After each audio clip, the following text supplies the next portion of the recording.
Mega Suara.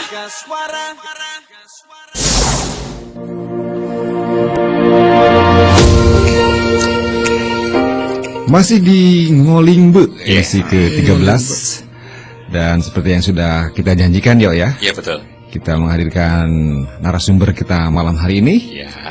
Saya perkenalkan aja ke pendengar rukun. Selamat malam Pak Abdul Jalil. Selamat malam. Saya Saya panggil sebut apa nih? Pemilik Akang. apa? Pendengar Bapak saja. Pendengar. Oh iya. Iya. Ya Jalil boleh, Akang boleh lah. Oke, Kang Abdul Jalil sebagai komisioner Bawaslu Kabupaten Kuningan, Iya. pendengar rukun. Dimanapun pendengar rukun berada yang sekarang lagi simak di Kos FM, Taskia FM, Rasuci FM, dan juga Rasi 5 dan juga Mega Suara FM. FM pastinya ya. Dan juga kita nanti akan juga di channel YouTube ya. Sekarang tuh YouTube lagi nih ya. Semua Ngehit. YouTube Ngehit. ya. YouTube. Jalan-jalan ke mall doang pakai YouTube sekarang. YouTube sekarang. Selamat malam Pak Abdul Jalil, sehat Pak? Selamat, alhamdulillahirobbilalamin. Baik Kang. Perjalanan gimana Pak dari sana ke sini? Ya lumayan, nyasar tadi. Ya saya. Alhamdulillah, tapi nggak sampai Cirebon kan, Pak, ya? Enggak, saya tadi di depan situ sempat nanya-nanya tapi Iya. enggak ada, deket kok bisa. Saya kan Dari di- kantor komisioner Bawaslu atau dari mana Pak? Saya dari rumah, Dari di rumah, ya? Jalan Juanda. Ah. Rumah di Oh, Juanda. dari Sudah deket ya. Kelewatan ya. Depan Jamsik. Wah, dekat sekali. Oke. Seperti halnya tema kita malam hari ini, Kang Abdul Jalil, bahwa kita ngebahas dengan tema data pemilih di Kabupaten Kuningan. Baik. Sebelum ke sana kita ke ulas sedikit profilnya dulu Kang Abdul Jalil nih. Mungkin kalau dari tanggal lahir segala macam terlalu panjang. Berkiprah di Bawaslu sudah berapa kali Pak? Sekali. Sekali ya? Sekali. Saya sebetulnya kalau ngobrol dengan teman-teman penyiar radio itu agak kurang pede. Kenapa? Pak? Suara teman-teman penyiar itu kan mikrofonik sekali. Enak gitu loh. Kalau yang saya hidroponik Pak. Oh, hidroponik. Jadi gini, kalau di Bawaslu saya dulu di 2017 itu masih Panwas. Oh, Panwas. Panwas Kabupaten. Iya. Nah, karena undang-undang berubah, ada undang-undang 7 2017, nomenklatur Panwaslu menjadi Bawaslu. Nah, akhirnya kita tes ulang. Awalnya kan cuma 3 di Panwaslu. Oke. Ketika tes ulang itu dibutuhkan 5 orang komisioner. Nah, kita tes ulang dari awal. Kita mendaftar lagi gitu. 2018 terseleksi 5 orang dan kebetulan yang 3-3-nya terpilih dan ditambah 2 orang komisioner. Nah, 2019 kita mulai Bawaslu untuk menggelar pemilu presiden dan wakil presiden dan pileg. Iya. Karena 2018 itu kita yang pilkada dan pilgub status kita masih Panwas. Nah, jadi bedanya apa? Panwas kabupaten Sama. dengan Bawaslu. Kalau Panwas itu dulu ad hoc. Jadi setelah perhelatan pemilu selesailah dibubarkan. Iya. Kalau sekarang kita udah permanen. Nah, jadi Bawaslu itu sampai 5 tahun Masa jabatan. masa jabatannya. Jadi 2024 kita kalau dalam Undang-Undang 7 2017 ya. Nah, siapa yang ad hoc? Yang ad hoc itu kecamatan ke bawah. Oh, Nah, itu otomatis iya, masih tetap ad hoc gitu. Jadi kalau dari untuk tingkat kabupaten kita permanen seperti KPU. Seperti KPU jadi 5 tahun gitu jabatannya. 5 tahun. Kalau dari nada suaranya kayaknya Pak Abdul Jalil atau Kang Abdul Jalil ini ada luar Jawa, benar Pak? Ini banyak orang yang bilang begitu. Suaranya kayak Medan gitu ya. Medan. Batak gitu. Saya asli Bogor. Asli Bogor. Cuma terpikat dengan gadis Kuningan. Oh. Jadi kebengket ke orang Kuningan, tinggal di Kuningan. Betah di Kuningan Pak? Oh, betah sekali. Betah. Sudah berapa tahun Pak di Kuningan? 2008. Dari 2008. 2008, sekarang 2020. Udah 12 tahun. 12 tahun. Oke. Terus berbicara soal Bawaslu, langsung saja mungkin ke topik yang utamanya. Tapi sebelumnya kita kupas kulitnya dulu. Bawaslu, biar pendengar rukun juga pada tahu. Iya. Fungsi dan tugasnya apa? Itu semua termaktub di undang-undang ya. Fungsi Bawaslu itu Ya intinya bersama-sama dengan, kalau KPU kan penyelenggara teknis. Nah kalau kita melakukan pengawasan agar seluruh tahapan yang dilakukan oleh KPU Ya. itu sesuai dengan aturan. Ya, contohnya ketika ada verifikasi faktual calon pemilih, betulkah KPU melakukan verifikasi faktual dengan betul? Iya. Ketika kampanye, betulkah KPU partai politik peserta pemilu menjalankan tugasnya ketika kampanye sesuai aturan? Ketika dalam kampanye juga apakah ada yang dilarang atau tidak? Kan ketika kampanye ASN kan tidak boleh. Nah, jika ada yang diduga melakukan pelanggaran ketika kampanye, ketika proses pemilu atau pilkada, ASN khususnya gitu, ya otomatis itu kita melakukan tindakan dengan memanggil mereka, mengklarifikasi gitu. Jadi intinya namanya Bawaslu pengawasan, mengawasi seluruh tahapan, mulai dari verifikasi dulu tuh ketika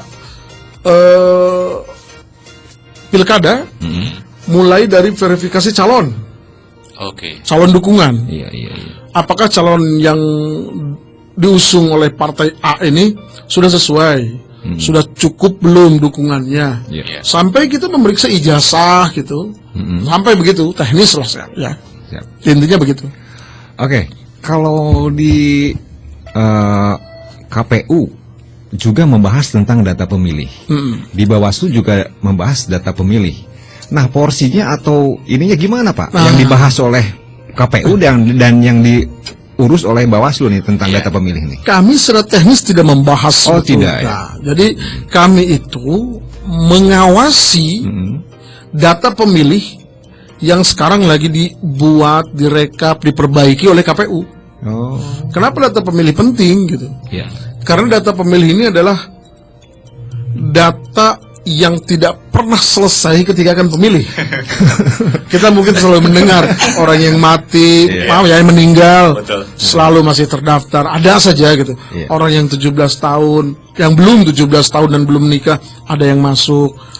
Cerita itu kan selalu terulang gitu. Nah kita sekarang menggelar KPU ya, bukan kita. KPU itu melakukan pemutakhiran data sekarang untuk 2022 atau 2023 pemilih pilkada. Nah, porsi kita apa? Mengawasi nih. Betulkah KPU melakukan itu? Betulkah KPU sudah mencoret yang terlarang? Betulkah KPU sudah memasukkan yang kemarin belum dimasukkan, yang padahal sudah masuk persyaratan gitu? Nah, itu sebetulnya. Jadi kita tuh tidak melakukan teknis sampai ke melakukan pendataan, tidak. Kita tuh mengawasi, justru melakukan pengawasan. Itu juga bagian dari tahapan itu gitu. Namanya pemutakhiran data terbarukan itu. Berarti yang setiap tahapan yang ada di KPU sama juga dengan tahapan yang ada di Bawaslu, akan selalu beriringan seperti itu? Bukan hanya beriringan, karena basic kerja kita adalah tahapan yang di KPU. Semua tahapan yang di KPU kita nempel untuk melakukan pengawasan. Gitu, untuk melakukan pengawasannya. Objeknya berarti KPU ya? Enggak hanya KPU, objeknya KPU, peserta pemilu, partai politik juga, termasuk para pemilih yang diduga ada yang terlarang, ada yang tidak kan?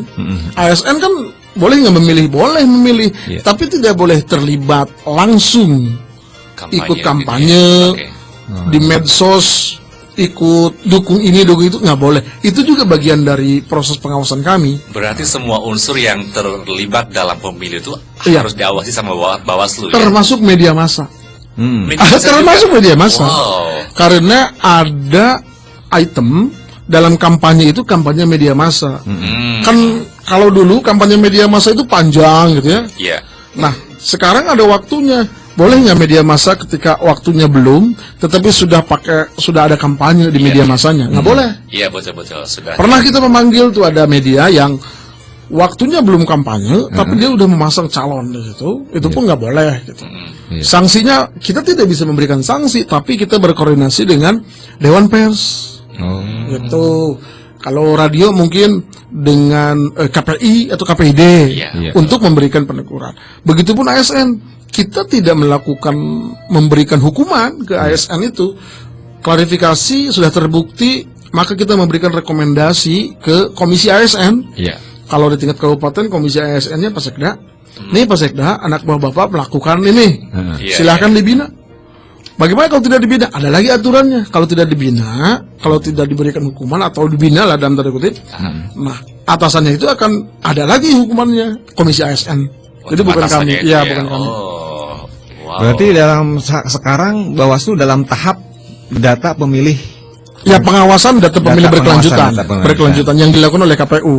Oke. Tetapi selain itu, walaupun kita tidak ada tahapan sekarang, kita juga intens melakukan pendidikan-pendidikan politik ke masyarakat, ya ke simpul-simpul masalah. Siapapun yang ingin berkunjung ke kantor kami terbuka. Kami juga mendatangi simpul masa, salah satunya mendatangi kampus. Kita kemarin MOU dengan Uniku, Yeah. belum sign ya, tapi baru penjajakan. Tapi mungkin dalam waktu dekat kita akan signing MOU-nya. Kita mengajak teman-teman mahasiswa khususnya di Fakultas Hukum, Ya. karena banyak yang berhubungan dengan hukum, untuk sama-sama melakukan pengawasan partisipatif dari masyarakat gitu.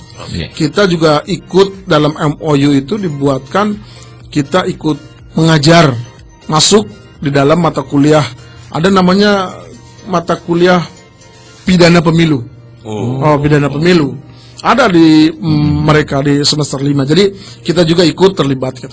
Nah, jadi walaupun tahapan kita masih lama, Ya. andaikan saja pemilu pilkada kita 2022, kemungkinan baru akan dimulai tahapan itu 2021. Oh. Kalaupun 2023, tahapan kemungkinan akan dimulai 1 tahun sebelumnya 2022. Berarti seperti yang orang awam suka menilai, Pak. Hmm. Katanya kalau Bawaslu setelah pemilu santai berarti. Ya, Betul. harus diakui memang intensitasnya jauh menurun. Jauh menurun. Intensitas kerja kita jauh lebih menurun. Karena tahapan udah nggak ada. Ya. Ya. Tetapi kita juga tetap diamanati oleh undang-undang untuk tadi itu melakukan pendidikan politik, memperbanyak simpul-simpul massa untuk pengawasan partisipatif, Iya. termasuk tadi itu mengawasi data pemilih berkelanjutan yang dilakukan oleh KPU. Gitu. Dan sering-sering juga Bapak main ke Mega Suara atau ke radio-radio supaya pendidikan politiknya tetap Amin, siap. Nah, betul. Saya sering loh ke Mega Suara, tapi yang di Bogor. Dulu, Jauh, teman-teman ya. saya banyak tuh. Iya, Rio juga penasaran berbicara soal pendidikan politik. Tadi kan juga itu merupakan tugas dari Bawaslu. Gitu, ya. Salah satunya ya. Salah satunya. Sebenarnya sudah sejauh mana warga Kuningan sendiri mengenal apa itu politik? Kalau dari segi gerilyanya Bawaslu di Kuningan nih. Kan sebelum menjawab itu kita harus mengetahui indikator bagaimana sih melek politik masyarakat Ya. Kuningan, kan kita harus tahu itu. Iya. Betul. Salah satu indikatornya yang paling kelihatan dan semua orang tahu adalah jumlah partisipasi pemilih dalam pilkada dalam pemilu terakhir. Itu indikator pertama. Salah satu indikator, ya. sekali lagi salah satu indikator. Iya. Karena indikator lain banyak. Nah, kita lihat dari tahun ke tahun menurun atau bertambah partisipasi politik masyarakat. Iya. Di Kuningan dalam datanya bertambah. Terakhir kita 70 sekian persen pemilihnya. Itu salah satunya. Yang kedua, indikator yang kedua, apakah masyarakat semakin aware, semakin peduli dengan hal-hal yang terlarang ketika proses pilkada, pemilu. Oke. Manit politik, apakah mereka masih Malu-malu untuk melapor. malu-malu melapor? Atau asam biasa aja? Atau Halal saja? atau gini, menerima amplop dengan senang hati. Itu belum. Bagi kita sebagai pengawas, jika semakin banyak orang memaklumi bahwa itu benar gitu, Iya. kita harus mengakui nih pendidikan politik kita belum berhasil maksimal Dalam hal itu. dalam hal itu. Karena sebetulnya dalam konteks pendidikan politik bukan hanya tugas KPU, Bawaslu, tetapi ada yang penting unsur lainnya. Ya apa sih apa? Partai politik. Oh, partai Oh iya politik dong, ya. partai politik itu wajib tuh memberikan Pendidikan politik ke konstituennya, bukan hanya ke konstituen pemilih, tapi juga ke para calegnya. Nah, Iya dong. Karena partai politik yang menyiapkan calon-calon. Iya. Nih, sebelum ke pendidikan politik ke masyarakat, Iya. idealnya nih, partai politik itu secara mandiri harus menyaring orang-orang terbaik yang akan ditawarkan ke masyarakat. Betul. Betul. Maaf ya, tentu jangan sampai masyarakat memilih orang-orang bermasalah Iya. Yang berujung yang ke akan menjadi pemimpin dan wakil kita gitu. Iya. Kan yang bisa menawarkan itu partai politik. Iya, betul. Nih orang-orangnya, harusnya kan screening itu dilakukan oleh partai politik sejak awal. Iya. Iya. Screeningnya apa sih? Ya lihat track recordnya. Betul. Bukan hanya pendidikan ya, track recordnya lihat. Apakah selama ini memang track recordnya oke? Ataukah pernah melakukan tindakan pidana? Atau ya gitulah. Nilai-nilai umum lah, nilai-nilai umum di masyarakat. Iya, betul. Berarti kalau gitu undang-undang partai politiknya harus ada semacam kejelasan biar si partai politik lebih selektif lagi untuk menyiapkan calon-calonnya, Pak. Di Undang-Undang Pemilu 17 itu disebutkan kewajiban itu. Screening yang maksudnya agar mereka Memilih yang terbaik, yang terbaik gitu ya. Iya. Kan aturannya banyak sekali di Undang-Undang 7 itu. Kalau kesehatan kan ada dokter, kalau narkoba ada BNN. Kalau ideologi itu indikator bahwa si orang itu sudah sukses atau sudah hatam di ideologi di sebelah mana, Pak? Kan cuman persyaratan itu doang. Administratif kan? Iya. Makanya kita track record nih, contohnya masyarakat gitu. Iya. Melihat Abdul Jalil contohnya mau mencalonkan menjadi anggota dewan contoh. Iya. Masyarakat yang akan memilih kan melihat nih siapa Abdul Jalil, Iya. apa sumbangsihnya, Iya. apa kinerjanya, bagaimana tindakannya. Iya. Kan kita melihat begitu. Jadi bukan hanya melihat, wah Abdul Jalil ini kemarin ngasih amplop. Bukan, tapi kan punten kita harus jujur ya. Iya. Masyarakat kita sekarang masih banyak gitu pretensi memilih seseorang itu karena kebaikan orang memberikan nilai rupiah. Iya. Iya. Kita betul. kita harus jujur dah gitu ya. Ah. Ini juga mungkin evaluasi untuk kita, untuk kami dari Bawaslu gitu. Ini PR kita semua gitu. Iya. PR kita semua. Jadi yang paling utama adalah indikator tadi menyinggung kepada keberhasilan pendidikan politik. Endingnya adalah masyarakat itu sudah bisa memilih orang Iya. bukan kepada pilihan-pilihan yang sifatnya pragmatis. Betul. Nanti kau pilih saya, nanti kamu jadi anu. Kan itu pilihan pragmatis tuh nggak gitu. Tapi ngelihat dari track record, ngelihat dari kiprahnya kan itu yang ideal ya. Kita ideal ya berpikir Iya, ideal. betul. Begitu. Karena kalau demokrasi yang sudah dilakukan terus kalah dengan atau yang dimenangkan oleh orang-orang yang beruang, Ya, Iya. di mana posisi orang-orang yang punya idealisme dan punya kemauan untuk memajukan negara ini ya Pak ya, ketika dia kalah oleh orang-orang yang punya uang dan sawer uang, Pak. saya sepakat itu. Gimana Pak Bawaslu ini harus punya aturan lebih ketat mungkin, Pak? Iya. Ya, Betul. sebetulnya aturannya kita sudah dipersenjatai, aturannya sudah Iya. bagi saya sudah cukup ya. Ada juga kita punya undang-undang bisa mempidanakan orang yang terbukti politik uang. Ada itu aturannya, hukumannya ada. Dan pernah sejarah mencatat di Kabupaten Kuningan pernah ada tuh yang dihukum karena membagi-bagikan uang. Iya, iya. Cuma memang baru kepada eksekutor di bawah. Belum ke aktor intelektual ya. Lah itu kan sulit tuh namanya. Iya. Mereka ya gitu deh ya. Terus mungkin korelasinya sama tim sukses juga kan kadang berbeda Betul. jalan juga sama yang dicalonkannya Iya. sebenarnya ya. Saya Segala kemarin cara gitu ya. saya kemarin membaca buku Kuasa Uang judulnya dari kalangan Pak Burhanuddin Muhtadi. Pembuka buku itu ngomong begini, potong telinga saya jika ada anggota dewan yang terpilih Iya. di seluruh Indonesia tidak menggunakan uang. Bahasa berarti begitu tuh. Saya mengutip itu ya di buku itu. Ya. Ada bahasa begitu, kan mengkhawatirkan sekali. Apalagi sekarang gitu. Mari kita telaah masing-masing. Partai politik, siapa yang disodorkan ketika menjadi caleg itu siapa? Iya. Iya, betul. Silahkan saja bapak-bapak pendengar dan kawan-kawan di sini menelaah. Apakah betul kader-kader terbaik? Apakah betul atau kader-kader yang paling punya uang? Ya tapi sekali lagi ini Pak, saya sih optimis ya. Optimis ke depan akan jauh lebih baik gitu ya. Nah makanya ketika partai politik menawarkan calonnya, Mm-mm. ketika partai politik menawarkan calon bupatinya, Iya. calon anggota dewannya, yang harus menjadi eksekutor pemilih kan masyarakat ya. Betul. Bagaimana nih mematangkan pola pikir masyarakat agar tidak teriming-imingi oleh yang tadi itu, uang lah, jabatan lah, Dan si sembako lah gitu. partai politik atau si caleg atau si calon bupati, wakil bupati atau segala macam juga jangan mengiming-imingi. Nah, itu penting, itu penting. Jangan coba-coba. Itu kan misalkan kalau warga yang tahu siapa calonnya, mereka udah tahu karakter seperti apa, kemudian apa sih prestasinya seperti apa prestasinya. Nah itu untuk mereka yang sudah tahu. Namun mungkin agak dilema kalau misalkan calon-calonnya aja masyarakat nggak tahu siapa. Jadi mungkin ujungnya ya udah hitung jari aja deh atau hitung kancing aja. Jangan dulu dijawab Pak Abdul. Radio Network Mega Suara. Masih di Ngolingbe edisi ke-13.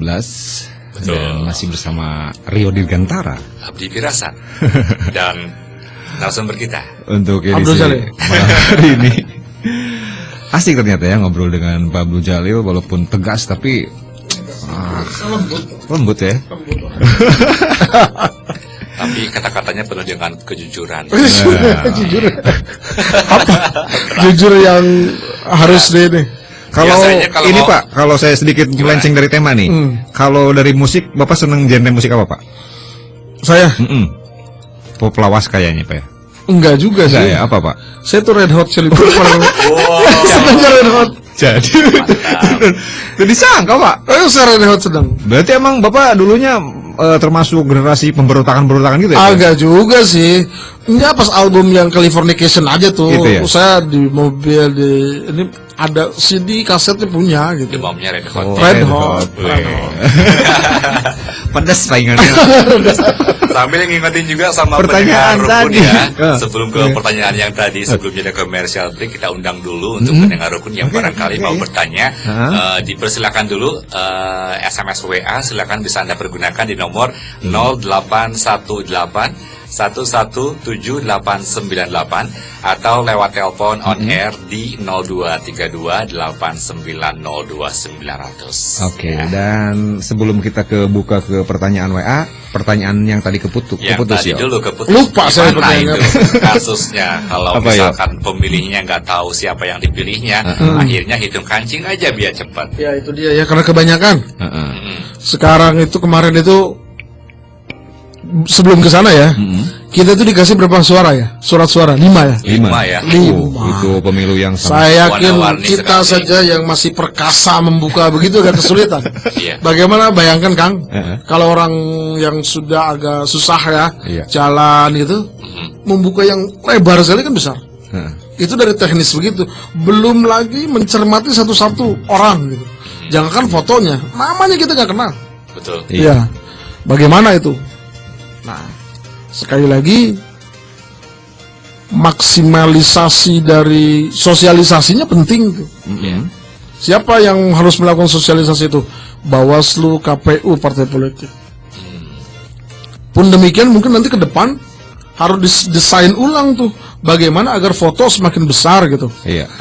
Semakin besar tetapi calonnya sedikit gitu loh. Iya, betul. Iya kan, Itu agak dong. ribet juga kita. Iya.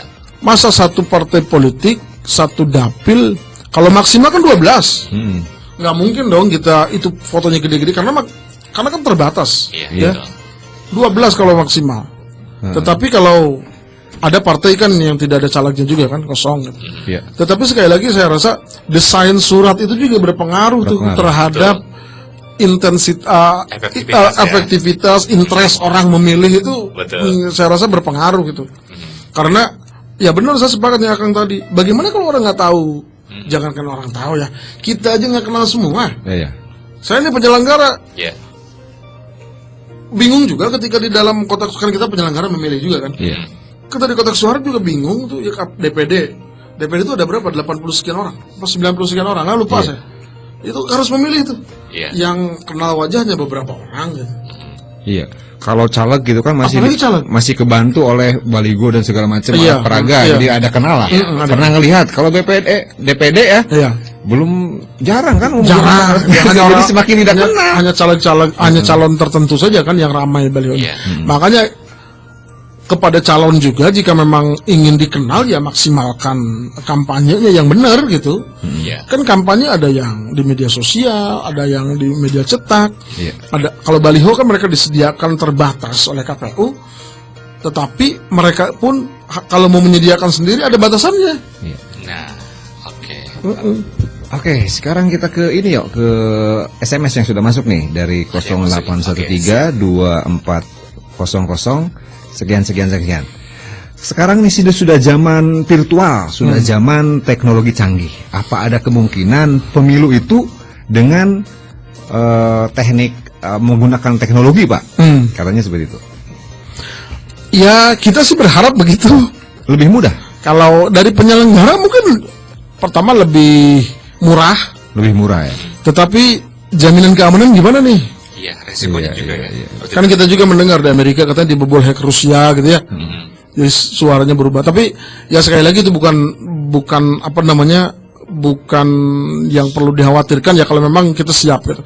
Tetapi selain itu juga, selain perangkat yang harus siap, masyarakat siap nggak?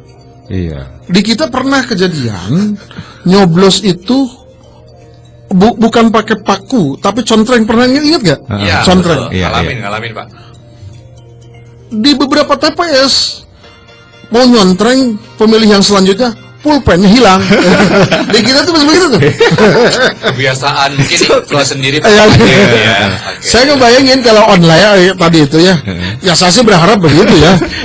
Disediain di dalam itu ada tab gitu ya, Iya. Iya, betul. yang touchscreen. Heeh.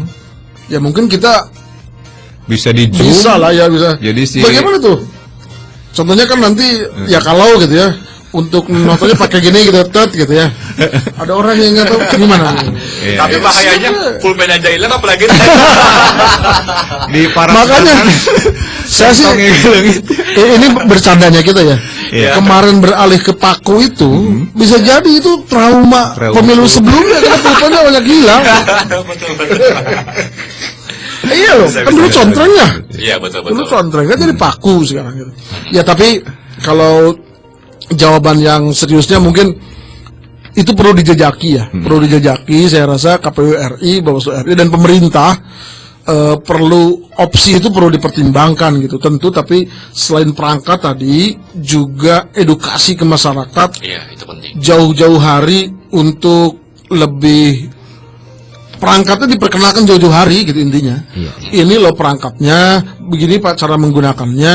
Bagaimana kalau orang yang tidak tahu siapa yang akan membantu gitu. Itu pun mungkin harus dipersiapkan jauh-jauh. Tapi opsi saya ya ke depan sangat mungkin itu. Tidak Sangat mustahil, mungkin. Pak, ya? Sangat mungkin ya. Kalau begitu kan, kalau contohnya zero hacker gitu. Kalau pemungutan beres jam 1, Iya. kita nggak usah nunggu berhari-hari. Nah, itu gak usah. Karena udah langsung terekam Pengawalan tuh. terekam, otomatis ya. Iya. Iya. Ya dengan catatan itu. Biaya semakin murah bener Pak ya? Murah. Nggak usah ada kertas suara. Heeh. Nggak usah ada paku tadi. Iya, gak usah ada pengawalan. Nggak usah ada apa namanya? Tinta. Tinta. Nggak usah ada box. Heeh. Nggak usah ada tuh. Iya. Yang harus diperkuat kan berarti security ininya. Sistemnya. cyber. Ah, jangan diperkuat. Dua saja, security system sama edukasi ke masyarakat dalam hal teknis penggunaan. Dan Bawaslu pun akan semakin santai Pak ya? Atau paling kita gimana dong? Toel. Paling tahapan sebelumnya saja Iya, kita yang kita awasi. Iya. Pas hari haknya kita nggak mungkin lagi ikut ke percetakan melihat bagaimana percetakan gitu, karena udah di tab gitu. Iya, iya, Ya, benar. gitu. Iya, betul. Kita nggak usah mendatangi pabrik tinta yang di sini gitu. Benar nggak pabrik tintanya? Kalau Iya. kita tuh sampai gini Kang, pabrik tinta tuh kita coba tuh dicuci hilang nggak? Kalau dicucinya langsung hilang, kita minta lagi tuh benerin tuh Iya produknya. harus. Oke. Iya kan ada di Jelaksana. Ada pabrik tinta untuk tingkat nasional ada di sini kan. Bagus. Ada di Kuningan. Oh. Pernah. Digini teh langsung hilang. Kita minta tuh ke mereka, nggak mau dipertebal tuh tintanya nggak bisa. Iya. Kan kalau nanti yang tadi disampaikan oleh teman-teman penanya tadi, nggak mungkin ada cinta. Ya, jadi otomatis juga mungkin ada pekerjaan yang hilang gitu kan. Jadi, Iya. konsekuensi logis gitu. Konsekuensinya. Percetakan tidak ada gitu. Terus berbicara soal Bawaslu kembali nih, Rio penasaran sejauh ini untuk sekarang prosesnya kan pemutakhiran data Iya, mungkin iya. ya. Apakah sudah ada temuan kasus proses sekarang? Jadi gini, dalam pemutakhiran data terbarukan ini, fokusnya itu adalah memasukkan para pemilih tambahan sebelumnya yang dulu belum masuk, jadi dimasukkan dulu ke situ. Yang tambahan dan pemilih khusus. Jadi itu dulu fokusnya. Tapi kalau dulu ketika proses verifikasi yang pilpres kemarin, kita menemukan di Lebakwangi ada anak kelas 5 SD masuk ke DPT. Waduh. Ah, kita menemukan itu. Ada juga anak SMP yang sudah masuk. Pernah nggak Bawaslu menemukan yang sudah meninggal masih masuk DPT? Ada juga. Saya sampai minta untuk memastikan, saya sampai minta pengawas lapangan kita di bawah ya untuk berfoto dengan batu nisannya. Benar serius. Biar pasti ya. Serius. Ini contohnya orang ini sebetulnya udah meninggal nih Kang. Ini fotonya gitu dan gitu banyak gitu fotonya. Iya. Oke. Jadi mudah-mudahan gitu ikhtiar kita, ikhtiar KPU dan Bawaslu dengan pengawasan Bawaslu untuk pemilih nanti tidak memiliki pengalaman yang sama Betul. di dalam pemilu kemarin. Saya harus katakan dalam pemilu kemarin Iya. kita pleno daftar pemilih itu lebih dari 3 kali kan, 4 apa 5 saya lupa. Pleno itu untuk menentukan arek 10, arek 20 gitu. Dulu kan pemilihnya 800.000 sekian gitu. Iya. Nah itu sampai berkali-kali itu. Kita nggak mau gitu ada lagi hal seperti itu. Kalaupun koreksi tidak semasif kemarin gitu. Iya. Ya sebetulnya itu tuh pelayanan ke masyarakat bahwa memang kita serius gitu. Kita juga koordinasi. Saya sih melihat mengapresiasi teman-teman KPU yang sekarang saya melihat dalam kacamata saya sih sudah berusaha maksimal gitu, berkoordinasi dengan teman-teman di Dukcapil, Iya. KPU juga terus-menerus untuk memperbarui pemilih gitu, data pemilih. Sekali lagi ikhtiar ini mudah-mudahan nanti ketika pemilu akan digelar, pilkada akan digelar, minimal tidak seperti separah kemarin lah gitu. Iya, betul. Ya, kalau kemarin contohnya yang meninggal ada 100 orang yang tercatat contoh, ya nanti mah cuma 2 orang lah gitu. Iya. Kan ada progres tuh yang begitu kan? Iya, betul. Oke, kita ke ini lagi yuk, ke Ada penanya lagi? SMS lagi nih. Boleh. silakan. Dari Ibu Teti nih, 0516 ujungnya di Citangtu. Terkait wabah pandemi corona, kalau ini belum berakhir dan terjadi di acara pemilu, bagaimana Bawaslu menyiasati atau bagaimana peran Bawaslu di saat pandemi dan diadakan pemilu katanya, Pak? Iya. Sudah ada ancang-ancang ke sana atau mungkin gimana, Pak? Ya intinya kan sekarang ada pilkada di Jawa Barat itu ada 7 Oh, ada, kota kabupaten. Wah. Kabupaten Pangandaran, Kabupaten Tasik, Ya, Kabupaten Indramayu, Kota Depok, Kabupaten Sukabumi, Cianjur, Bandung, Kabupaten Bandung. Itu 7 kota kabupaten itu menggelar pilkada. Awalnya pilkada itu September sekarang 2020 ini. Tetapi karena ada pandemi diundur di Desember. Tetapi kan prediksi pandemi belum hilang. Komisi 2, Mendagri dan KPU sudah memutuskan akan tetap digelar dengan protokol. Makanya tidak aneh KPU menganggarkan untuk pakaian hazard, untuk cuci tangan. Ada tuh di anggaran KPU sekarang. Oh, yang 80 miliar itu. Oh, wallahualam lah itu. Berarti emang membengkak itu gara-gara memasukkan. Bisa jadi karena itu kan mereka minta penambahan. Tetapi protokolnya mungkin diperketat. Tapi kalau Bawaslu dalam konteks ini adalah bagaimana sikap Bawaslu melihat itu. Kalau Bawaslu RI kemarin sih tetap meminta itu ditunda kan. Tetapi karena keputusan sudah diinginkan tetap tanggal September tanggal 9 kalau tidak salah. 2020 ya tetap dijalankan gitu. Oke. Akan dijalankan. Akan berbeda kah dengan pengawasan sebelumnya ketika pandemi, Pak? Apa yang Wah, bedanya? saya ya kalau pengawasan sama kayak kemarin di Karawang. Karena kita nggak ada tahapan ya. Saya melihat kabupaten lain saja. Kabupaten Karawang ketika akan verifikasi faktual itu adalah memverifikasi orang pemilih. Ya. Yang petugasnya itu kan dari KPU. Mereka memakai pakaian hazard, Pak, lengkap. Oke. Bayangkan, mereka harus mendatangi orang dengan pakaian hazard begitu siang hari panas Karawang. Karawang. Ya, waduh, Karawang kok bener. Kalau tidak menggunakan itu sama Bawaslu dianggap melanggar administrasi.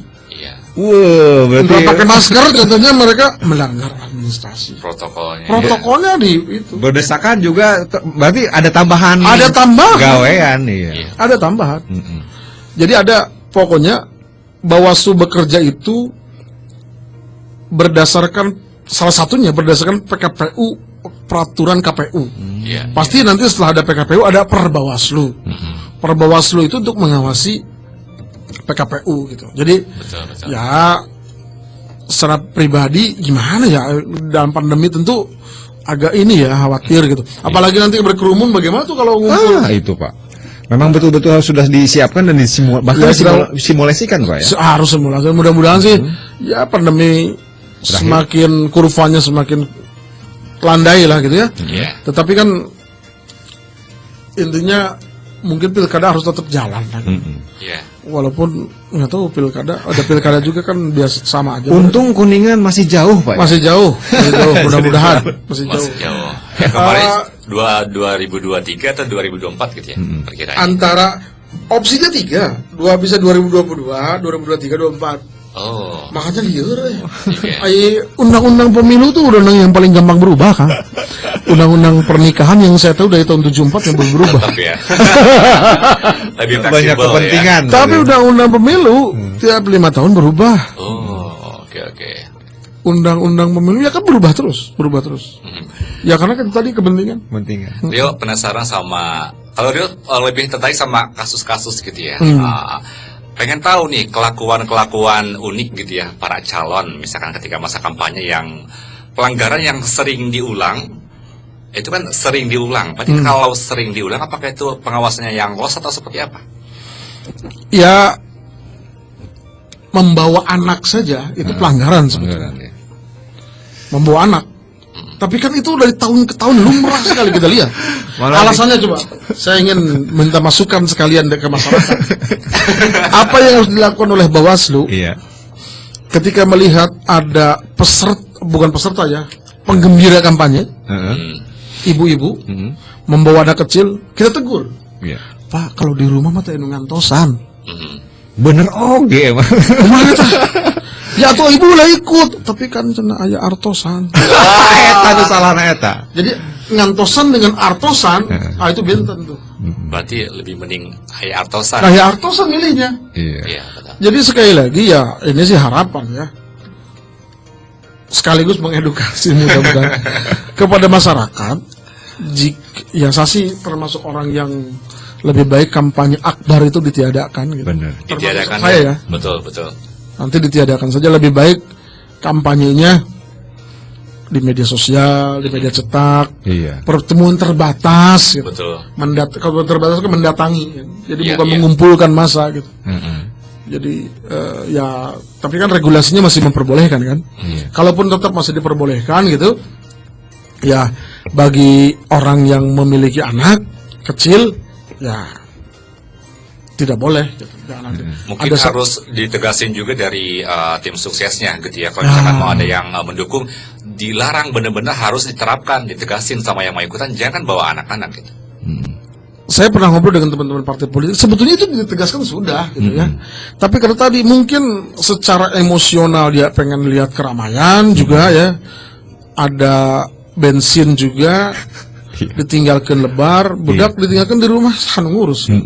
Ya jadi ikut gitu. Tapi saya juga punya catatan ke teman-teman tim sukses ya, tim sukses partai politik yang kemarin menggelar kampanye akbar. Iya.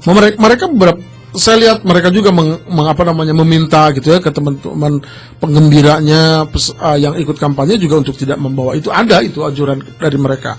Ya tetapi sekali lagi ketika di lapangan kan agak sulit ya. Bukan hanya itu ya.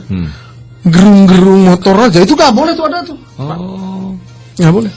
Selama masa kampanye. Itu kan ya bukan hanya gerung-gerung kan, motor kadang-kadang dipalangin di jalan. Oh, oke. Ada gitu yang begitu, oknum gitu ya. Padahal itu nggak boleh yang begitu aja gitu. Iya. Nggak boleh. Tetapi kan ketika massa sudah berkumpul dalam seragam yang sama, tujuan yang sama, kan arogansinya kadang-kadang muncul. Iya, betul. Iya dong Pak. Yang nggak punya kawani karena lobaan babaturan, orang jadi wani gerung-gerung, atau pakai helm. Betul. Iya. Jadi gitulah. Terus Rio pengen tahu nih pesan Bapak nih sama tim sukses itu ya. Mungkin evaluasi sekaligus pesan juga sama tim sukses dari para calon pemimpin nantinya, agar mereka-mereka yang masih suka menggunakan cara gelap harus sadar itu seperti apa sih? Ya intinya pesannya beginilah, jika ingin memperbaiki republik ini gitu, ya tentu kita harus dari diri sendiri. Salah satunya itu tadi ketika dalam perhelatan kampanye, perhelatan pilkada, perhelatan pemilu, jika bapak-bapak, ibu-ibu diamanatkan menjadi tim sukses, minimalkan, kalau tidak hilangkanlah itu gitu upaya-upaya itu. Karena sekali lagi itu tidak akan memperbaiki proses demokrasi. Justru itu akan mencederai proses demokrasi. Iya, betul. Karena ketika pretensi orang memilih karena dikasih uang pas hari sebelumnya gitu,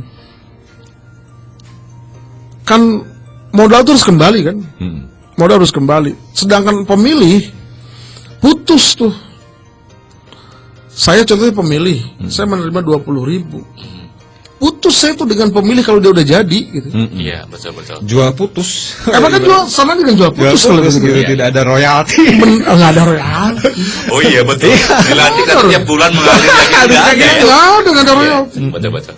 Jadi kalau mereka menebar ke beberapa desa gitu ya, orang-orang yang menerima itu menikmati sehari, tapi menderitanya karena akan mendapatkan pemimpin atau wakil rakyat yang tidak amanah, itu mereka 5 tahun kan. Iya, betul. Ya begitu. Jadi kita sama-sama lah menjaga, kita mencintai republik ini, kita mencintai tanah air ini, ya kita perbaiki bareng-bareng. Kami dari Bawaslu sesuai tupoksi kita, teman-teman partai politik juga saya yakin sudah sangat paham dengan regulasi, mana yang boleh, mana yang tidak gitu. Mari kita on the track saja. Jika ada memang larangan, ya jangan dilakukan. Iya, betul. Jika ingin menang, menanglah secara kesatria, gitu aja. Iya, betul. Setuju lah.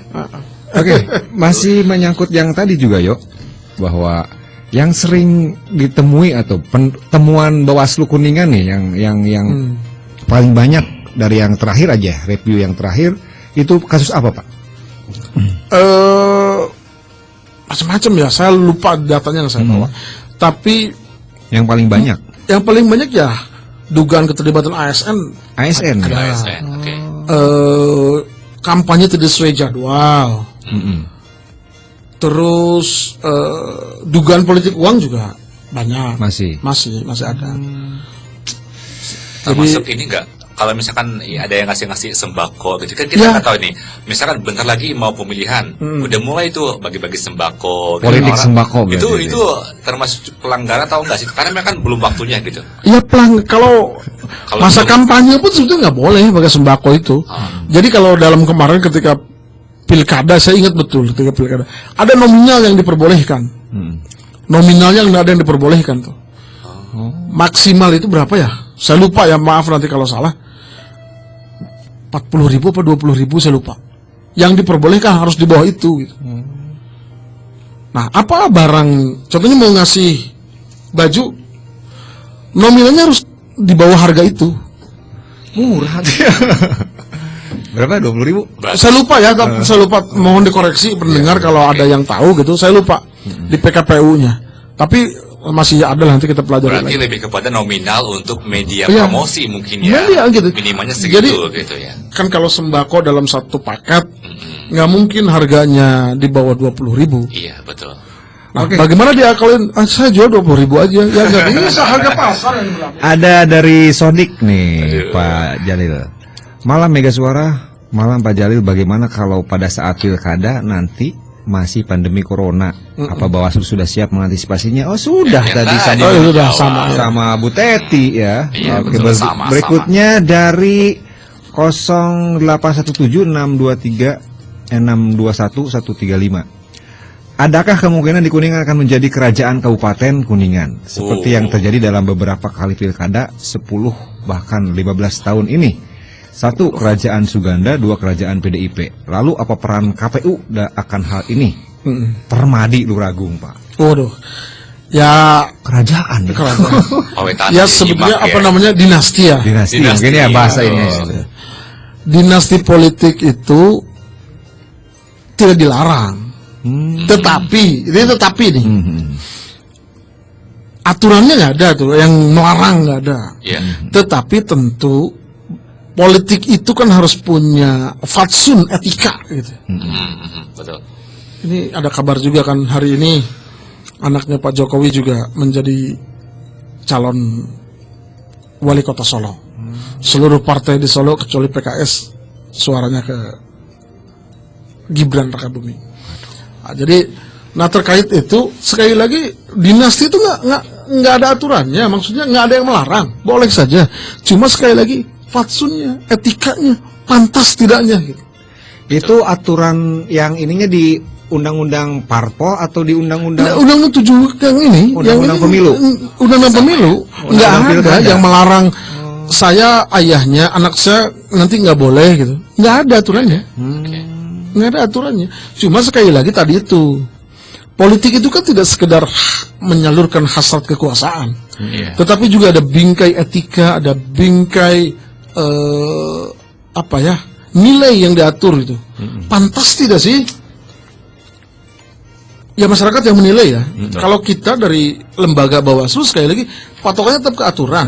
Jika ada siapapun yang menjadi anaknya pejabat gitu, anaknya itu mau menyalurkan ya silakan selama tidak melanggar aturan. Ya. Tetapi sekali lagi tadi itu fatsun etika dan kepatutan. Silahkan masyarakat yang menilai gitu. Ya. Silahkan yang menilai. itu berarti aturan tidak tertulis, Pak ya? Ya makanya itu saya sih pengen ada aturan jelas ya. Iya, betul. Contohnya kalau ada aturan jelas kan jelas. Ya, contohnya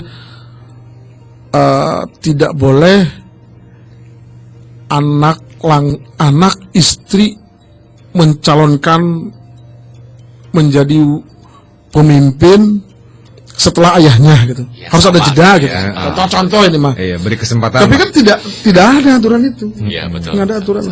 Iya. Jadi saya pribadi sih pengen ada aturan Dan itu. siapa pembuat aturan itu, Pak? Aturan itu? Tentu secara tata negara kita tahu pembuat undang-undang kan siapa gitu ya. Partai politik. Jadi bulat-bulit didinya. Nah, kan Berarti kita harus jadi yang membuat peraturan itu. nah, makanya kalau untuk itu menyambung dengan ucapan Ali bin Abi Thalib kan, Wah, apa itu, Pak? masuklah ke di dunia ini banyak orang jahat itu bukan banyak orang jahat sebetulnya, tapi banyak orang yang baik yang diam. Jadi kalau bapak-bapak merasa menjadi orang baik, masuklah ke gelandang politik. Dah, Bang Gitu Abdi ya. besok calon ya. Kalau Saya mendukung benar-benar pertama Bapak. Cuma permasalahannya kan ketika masuk ke politik, kuehnya nggak langsung dibagi ke kita kan. Iya. Ada aturan main yang di partai politik. Aturan mainnya bisa jadi senioritas, Iya. bisa jadi modal kan gitu. Kalau janji para calon termasuk diawasi Bawaslu nggak sih? ditulis ya gitu. Janji, ini. Itu tidak masuk dalam tahapan. Nggak masuk Nggak masuk dalam tahapan. Tagih saja Bang Warga gitu ya. Nggak masuk dalam tahapan itu. Direkam aja ya. Pak, Tapi itu dulu kan, tapi itu jadi PR kerja nggak sih setelah mereka dilantik gitu loh? Apakah itu ada tertulis di program kerja mereka atau seperti apa sih? Ya anggota dewan, Janji-janji. calon anggota dewan ya, anggota dewan ataupun siapapun lah, bupati atau Iya. wali kota, presiden. Ha-ha. Ya yang pasti Kalau nggak janji, nggak janji-janji benar. itu nggak masuk dalam kategori pengawasan kita, itu nggak ada dalam tahapan. Nggak ada ya. Nggak ada dalam tahapan. Silakan aja tagih ke orang-orang yang Berarti dijanji. kalau ada calon yang janji sana sini kita Janji. boleh nggak percaya ya? Ya kan kalau calon nggak berjanji bukan calon. Aduh. Jadi harus mewajibkan berjanji. Iya. Jadi mungkin ini perlu diperhatikan sama para pemilih gitu ya. Iya. Ketika ada calon-calon berjanji ini itu, ya silakan diteliti dulu lah janji seperti apa gitu ya. Ini dalam ilmu komunikasi ada begini. Gimana? Kuotes kalau keluarin lah. Word doesn't mean but people is mean. Kata-kata tuh gak penting, yang penting orangnya. Yeay. Iya, track recordnya. Semakin orang banyak berjanji, potensi semakin banyak berdusta tinggi. Wow. Dan Berarti- kalau dia mencolokkan lagi hukum Dengan tidak memilih. Gitu. Berarti kalau ada calon yang janji kita tulis aja yang ini janjinya berapa poin, yang ini berapa poin gitu ya Pak ya. Pilih Yang tulis pasti sedikit. sekarang tidak ada larangan untuk berjanji kan? Iya. Iya, betul-betul. Larangan itu tidak ada. Oh, berjanji nggak ada larangannya. Iya. Cuma kan itu sanksi moral ya. Kalau kalau banyak berjanji, ya otomatis harus banyak ditepati gitu. Tapi Ayo, kalau pengalaman Bapak setelah melihat gitu ya banyak calon yang mencalonkan diri akhirnya berhasil dilantik, pernah mengamati nggak mereka dulu janji apa, realisasinya ada nggak gitu? Pernah mengamati nggak sejauh itu Pak? ya mungkin yang- mungkin ada- ya, ada ada yang yang merealisasi realisasikan, mungkin ada. ya. Tapi ada Tapi- juga yang nggak pernah kedengeran, ada. Oke, Itu Pak. Biasa lah itu. Kita santai dulu, Kang Rio. Oke, siap. Kang Abdul Jalil. Radio Network Mega Suara